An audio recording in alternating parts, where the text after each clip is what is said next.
আমাদের সমাজে কিছু পীর পূজারী, কিছু লা মাযহাবী দলেরা মহরম মাসটাতে কে তাজিয়া কালামে ব্যস্ত, তারওয়াল খানা ব্যস্ত, হাই হোসেন করে বুকে তালা মারছে, একদম ব্লেড লাগে হাই হোসেন করে এত রক্ত পড়ছে দেখে আপনার মাথা ঘুরে যায়। অনেকে আপনারা দেখেছেন, আমিও দেখেছি।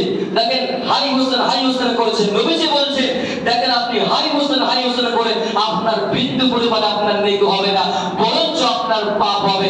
আপনাকে বলা হয়েছে আপনি আশুরা আপনি রোজা পালন করুন, তাহলে আল্লাহ সুবহানাহু ওয়া তাআলা পূর্বের 1 বছরের গুনাহটা আল্লাহ সুবহানাহু ওয়া তাআলা মাফ করে দেবে।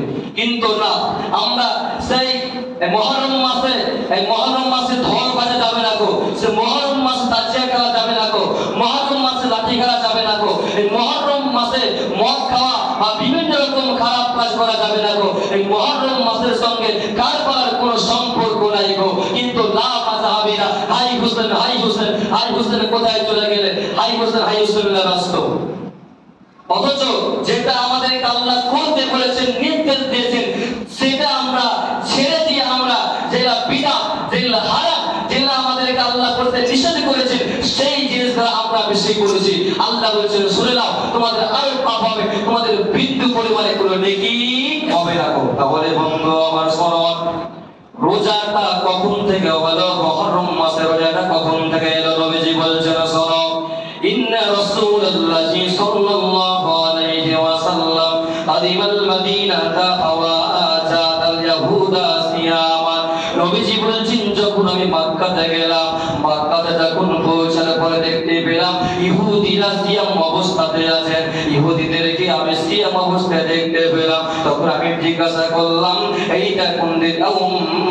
আশুরা, এটা কোন দিন যে তোমরা এই দিনে তোমরা সিয়াম পালন করছো? এটা কোন দিন যে তোমরা রোজা পালন করছো? তখন তারা বলল ফাকালা লাহুম রাসূলুল্লাহ সাল্লাল্লাহু আলাইহি ওয়াসাল্লাম মাহাজাল ইয়াহুদা। তখন নবীজিকে তারা বলল এটা হচ্ছে মহান দিন, এই দিনে মুসা আলাইহি ওয়াসাল্লাম এবং তার কওমদেরকে আল্লাহ সুবহানাহু ওয়া তাআলা নাজাত দিয়েছিলেন, আল্লাহ তাদেরকে বাঁচিয়ে দিয়েছিলেন। এবং ফিরআউনা ওয়াকাররাকা ওয়া কওমাহু, এবং ফিরআউনের কওমদেরকে আল্লাহ সুবহানাহু ওয়া তাআলা পানিতে ডুবিয়ে মেরেছিলেন। এই জন্য মুসার শুকরিয়া আদায় করার জন্য মুসা আলাইহিস সালাম আল্লাহর কাছে একটা রোজা রেখেছিলেন। এই জন্য আমরা এই দিনে আমরা আশুরার দিনে রোজা পালন করেছি। তখন নবীজি বললেন ফাকালা রাসূলুল্লাহ সাল্লাল্লাহু আলাইহি ওয়াসাল্লাম ফারাহানু আহাক্কু আওলা ইয়াবি মুসা মিনকুম। আর নবীজি বললেন তোমাদের যে আমাদের হক বেশি মুসা আলাইহিস সালামের উপরে। তখন ফাসামাহু, নবীজি সে আশুরার রোজা পালন করলেন রাসূলুল্লাহ সাল্লাল্লাহু আলাইহি ওয়াসাল্লাম ওয়া আমরা বিসিয়াবিহি।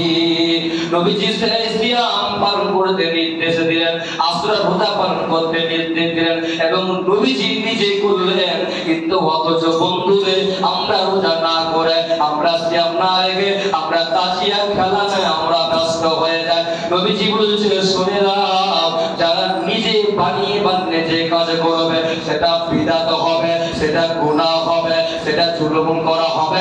আল্লাহ বলছেন শুনে নাও, ও নবী আপনার উম্মতদেরকে বলে দেন যারা আমাকে মানতে চায়, যারা আমাকে ভালোবাসতে চায়, কুলইন কুনতুম তুহিব্বুনাল্লাহ ফাত্তাবিউনি ইউহিব্বুকুমুল্লাহু ওয়া ইয়াগফির লাকুম যুনুবাকুম। নবীজিকে আল্লাহ বলছেন হে নবী আপনি বলে দেন যারা আমাকে ভালোবাসতে চায়, যারা আমাকে পছন্দ করতে চায়, নবী আপনি আপনার উম্মতদেরকে বলে দিন তারা জানি আপনাকে অনুসরণ করে, তারা জানি আপনাকে মানে, তারা জানি আপনার সুন্নাতকে মানে, তাহলে আমি আল্লাহ আমি তাদেরকে ভালোবাসবো।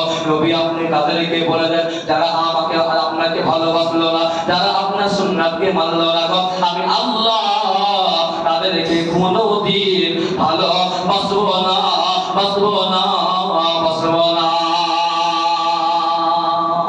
তাহলে নবীর সুন্নাতকে ফলো করতে হবে। তাহলে এই মুহররম মাসে 9 এবং 10 তারিখ, আরবি 9 এবং 10 তারিখে দুইটা রোজা যেই ব্যক্তি পালন করবে, যেই ব্যক্তি রোজা রাখবে, আল্লাহ সুবহানাহু ওয়া তাআলা পূর্বের 1 বছরকার গুনাহ আল্লাহ ক্ষমা করে দিবেন, মাফ করে দিবেন। তাহলে আমরা ইনশাআল্লাহ সকলে আমরা 9-10 তারিখ ইনশাআল্লাহ আমরা রোজা রাখবো। তাহলে